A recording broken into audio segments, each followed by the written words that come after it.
Hello दोस्तों, आप सभी का स्वागत है विराज पाठशाला में।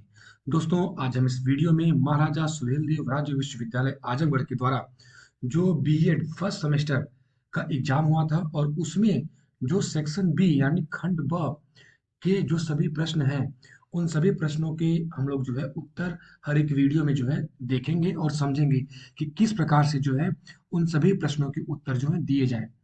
दोस्तों, मैं आपको बता दूं कि जो सेक्शन बी है उस वो जो है 8 नंबर के प्रश्न होते हैं और उन सभी प्रश्नों के उत्तर हमें 250 से लेकर के 300 शब्दों में देने होते हैं।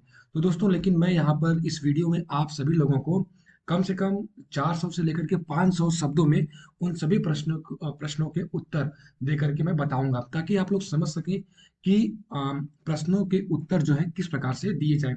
तो दोस्तों, जो पिछले वर्ष में बीएड फर्स्ट सेमेस्टर के एग्जाम में जो पहला प्रश्न पूछा गया था खंड ब का, वो था शिक्षा के अभिकरणों से आप क्या समझते हैं। एक अनौपचारिक साधन के रूप में परिवार या घर की शिक्षा में क्या भूमिका है। दोस्तों, फिर से प्रश्न सुन लीजिएगा। शिक्षा के अभिकरणों से आप क्या समझते हैं।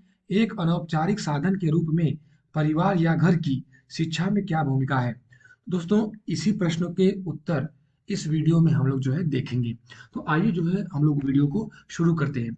तो हम लोग देखेंगे सबसे पहले कि शिक्षा के अभिकरण का अर्थ क्या है। तो दोस्तों, पूछा गया है कि शिक्षा के अभिकरण से आप क्या समझते हैं। तो हम लोग सबसे पहले लिखेंगे कि शिक्षा के अभिकरण का अर्थ क्या है। एजेंसीज ऑफ एजुकेशन की जो है मीनिंग क्या है। तो दोस्तों, शिक्षा के अभिकरण वे संस्थाएं या साधन हैं जो व्यक्ति के ज्ञान, कौशल, आचरण, मूल्य, दृष्टिकोण और व्यवहार के विकास में योगदान करते हैं। तो दोस्तों, आपको ध्यान देना है कि शिक्षा के अभिकरण जो है ये साधन होते हैं जो किसी भी व्यक्ति के ज्ञान में, कौशल में, उसके आचरण में, उसके मूल्य में, उसके दृष्टिकोण में और उसके व्यवहार में जो है विकास करते हैं। और ये अभिकरण जो होते हैं ये दो प्रकार के होते हैं। पहला है औपचारिक अभिकरण, फॉर्मल एजेंसीज, जैसे कि स्कूल, कॉलेज, विश्वविद्यालय। दूसरा है अनौपचारिक अभिकरण, इनफॉर्मल एजेंसीज, जैसे इसका उदाहरण हो गया घर, समाज, मित्र, मीडिया आदि। इसके बाद दोस्तों, इन अभिकरणों का मुख्य उद्देश्य व्यक्ति का सर्वांगीण विकास करना होता है। इनमें से घर एक महत्वपूर्ण अनौपचारिक शिक्षा का अभिकरण है जो व्यक्ति के प्रारंभिक जीवन से ही शिक्षा देने का कार्य करता है। दोस्तों, यहाँ पे हमने इम्फेसिस करके यानी बल देकर के लिखा हुआ है कि इनमें से घर एक महत्वपूर्ण अनौपचारिक शिक्षा का अभिकरण है, क्योंकि दोस्तों प्रश्न में पूछा गया है कि घर एक अनौपचारिक शिक्षा का अभिकरण होते हुए शिक्षा में उसकी क्या भूमिका है। तो यहाँ पे दोस्तों हम लोग जो है अपने उत्तर में घर को जो है बल देकर के लिखेंगे और उसको दिखाएंगे कि हम लोग जो है सारी चीजें इसी के इर्द गिर्द अपने उत्तर को अब घुमाएंगे। तो दोस्तों, आइए हम लोग देखते हैं घर का शिक्षा में योगदान। Role of home as an informal agency of education. तो घर व्यक्ति की शिक्षा का पहला और सबसे महत्वपूर्ण अभिकरण है। यह एक अनौपचारिक शिक्षा का माध्यम है जहां बच्चा बिना किसी पाठ्यक्रम या औपचारिक नियमों के सीखता है। बच्चे का पहला संपर्क परिवार के साथ होता है और उसका मानसिक, शारीरिक और सामाजिक विकास घर में ही शुरू होता है। ये दोस्तों आप सभी को पता है कि जो बच्चा होता है वो 5 साल 6 साल का जब हो जाता है तो वो स्कूल जाता है उसके बाद, लेकिन उसके पहले की जो शिक्षा होती है उसे जो है अपने घर से, अपने परिवार से ही मिलती है। कहा भी जाता है कि बच्चे का जो प्रारंभिक शिक्षा होता है वो घर में ही मिलती है, उसके माता पिता से, उसके परिवार से मिलती है। तो दोस्तों, यही चीज जो है इस पैरा में कहा गया है। घर में शिक्षा प्राकृतिक रूप से होती है और इसका प्रभाव व्यक्ति के जीवन पर बना रहता है। नीचे घर के विभिन्न पहलुओं के माध्यम से शिक्षा में इसके योगदान को विस्तार से समझाया गया है। तो दोस्तों, आइए हम लोग देखते हैं पहला कि घर जो है, घर अनौपचारिक साधन के रूप में शिक्षा में क्या भूमिका निभाता है। तो उसकी पहली भूमिका क्या है घर की या परिवार की। तो पहला है नैतिक मूल्य प्रदान करना, इम्पार्टिंग मोरल वैल्यूज। तो घर में माता पिता और अन्य परिजन बच्चों को सही या गलत का ज्ञान देते हैं। बच्चे अपने बड़ों के व्यवहार और आचरण को देखकर नैतिकता सीखते हैं। तो दोस्तों, जो भी छोटा बच्चा होता है उसमें इतनी समझ नहीं होती है कि वो अपने से कुछ करे। वो अपने घर के में माता पिता, अपने चाचा चाची और घर में जितने भी परिवार के लोग होते हैं उनके अच्छाई और बुराई को देख करके ही वो अच्छा और बुरा सीखता है। उदाहरण के लिए देखिए हम लोग क्या करते हैं, ईमानदारी, अनुशासन, आदर करना, सहानुभूति और कर्तव्य निष्ठा जैसे गुण घर में ही विकसित होते हैं। तो दोस्तों पहला जो है भूमिका जो है घर का क्या है, तो नैतिक मूल्य प्रदान करना।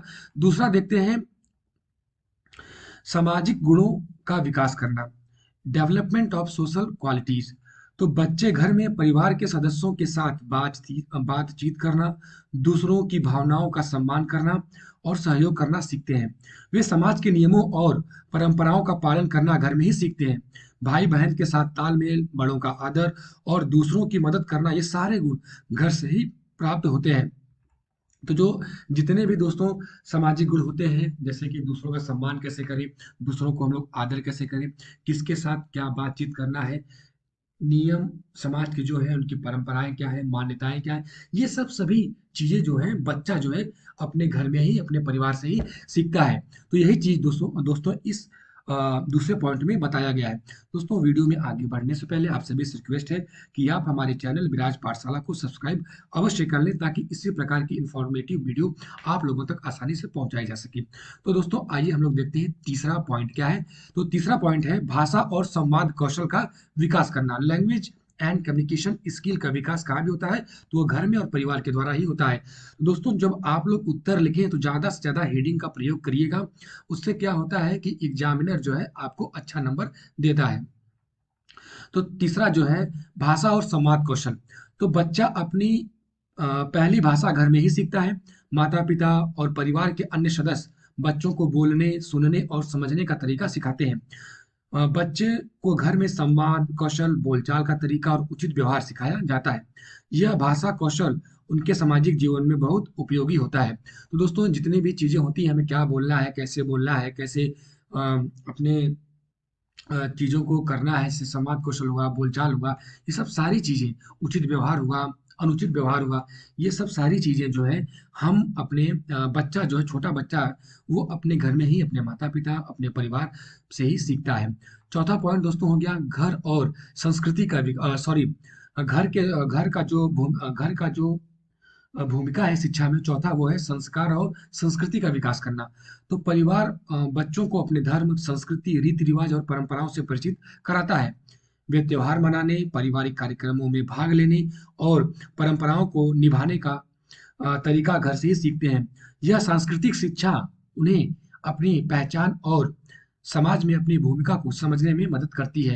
तो दोस्तों जो संस्कार होते हैं, जो हमारी संस्कृति होती है, रीति रिवाज होते हैं, परंपराएं होती हैं, मान्यताएं होती हैं, ये सारी चीजें हमें जो है घर से ही सीखने को, घर से ही और माता पिता से, परिवार से ही सीखने को मिलती हैं। प्रारंभिक तौर पर ये सब चीजें बाद में जाकर के हमें स्कूल में जो है सिखाई जाती हैं, लेकिन प्रारंभिक तौर पे हमें ये सारी चीजें जो है अपने घर से ही सीखने को मिलती हैं। तो दोस्तों पांचवा पॉइंट इसमें है भावनात्मक सुरक्षा। घर बच्चों के लिए एक सुरक्षित स्थान होता है जहां वे अपनी भावनाओं को स्वतंत्र रूप से व्यक्त कर सकते हैं। माता पिता का स्नेह और समर्थन बच्चों के आत्मविश्वास को बढ़ाता है। यह भावनात्मक सुरक्षा बच्चों को आत्मनिर्भर और आत्मविश्वासी बनने में मदद करती है। तो दोस्तों आप लोग फील करते होंगे जब कहीं से आप आहत होते हैं, दुखी होते हैं, तो घर वाले ही आपको क्या करते हैं, संभालने का काम करते हैं। तो जो भावनात्मक सुरक्षा भी होती है, ये हमें कहाँ से मिलती है, अपने घर से और अपने परिवार से हमें ये सीखने को मिलती है। छठवां पॉइंट दोस्तों हो गया आदतों का विकास। तो घर में बच्चे अपनी दैनिक आदतें विकसित करते हैं, जैसे समय पर उठना, सफाई रखना, भोजन के समय शिष्टाचार का पालन करना आदि। अच्छी आदतें बच्चों के व्यक्तित्व विकास में महत्वपूर्ण भूमिका निभाती है। दोस्तों हम लोग देखते हैं सातवां पॉइंट का है, तो अनुशासन और जिम्मेदारी का बोध। तो दोस्तों ये जो अनुशासन होता है और जिम्मेदारी हमें कहाँ से सीखने को मिलती है, तो अपने घर से ही और अपने परिवार से ही सीखने को मिलती है। तो घर में बच्चे अनुशासन और जिम्मेदारी का महत्व समझते हैं। वे अपने कार्यों के लिए जिम्मेदार बनते हैं और आत्म अनुशासन का पालन करना सीखते हैं। यह गुण आगे चल कर के उनके व्यावसायिक और सामाजिक जीवन में मदद करता है। दोस्तों ये 7 पॉइंट हमने जो यहाँ पे रखा है कि अनौपचारिक साधन के रूप में परिवार या घर की शिक्षा में क्या भूमिका है। तो दोस्तों ये रहा 7 पॉइंट, आप लोग इन सातों पॉइंट को याद कर लीजिएगा और अपने अनुसार सारी चीज़ों को वहाँ पे लिखिएगा। इसमें बहुत कुछ ऐसा नहीं है कि जो आपको सीखना पड़े, याद करना पड़े। ये सारी चीज़ें आप सभी के साथ होती हैं, तो इसका आंसर लिखना थोड़ा आसान है। बस इन सभी चीज़ों को आप लोग, जितने पॉइंट्स मैंने दिया है 7 पॉइंट्स, इसको आप लोग याद कर लीजिएगा। इसके बाद कुछ और भी पॉइंट्स अगर आप लोग ऐड करने चाहें अपने से, तो उसको भी ऐड कर सकते हैं। दोस्तों लास्ट में आपको निष्कर्ष, सभी प्रश्नों के उत्तर लिखते समय 3 लाइन और 4 लाइन में अगर आप निष्कर्ष देते हैं, तो जो उत्तर है वो बहुत ही आकर्षक और गुणवत्तापूर्ण हो जाता है और उस पे आपको अच्छा नंबर मिलता है। तो देखिए इसका निष्कर्ष क्या है। तो घर व्यक्ति की शिक्षा का आधार है। यह एक ऐसा स्थान है जहां बच्चे अपने जीवन के प्रारंभिक और सबसे महत्वपूर्ण पाठ सीखते हैं। परिवार का वातावरण बच्चों के चरित्र, व्यक्तित्व और भविष्य की दिशा निर्धारित करता है। इसलिए घर को शिक्षा का एक महत्वपूर्ण अनौपचारिक अभिकरण माना गया है। माता-पिता और परिवार के सदस्य अपने आचरण, व्यवहार और आदर्शों के माध्यम से बच्चों को शिक्षा प्रदान करते हैं। तो दोस्तों ये रहा हमारा सेक्शन बी के पहले प्रश्न का उत्तर। तो दोस्तों आज के लिए इतना ही। अगर वीडियो आपको अच्छा लगा हो, इस वीडियो की इन्फॉर्मेशन आपको अच्छी लगी हुई हो, तो आप हमारे चैनल विराज पाठशाला को सब्सक्राइब अवश्य करिएगा।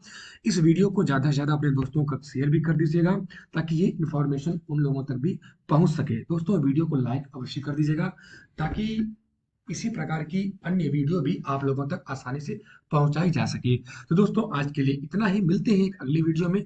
धन्यवाद।